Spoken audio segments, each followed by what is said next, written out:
Ni kita baru order dari kedai. Baru sampai lah. Baru sampai. Jadi kita nak buka kotak dah ni. Jom kita buka kotak.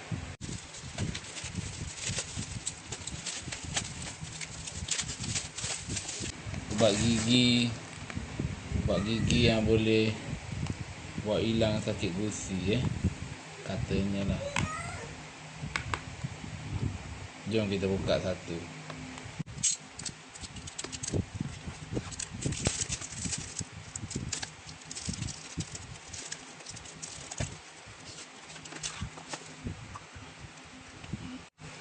Pelik ubat gigi dia.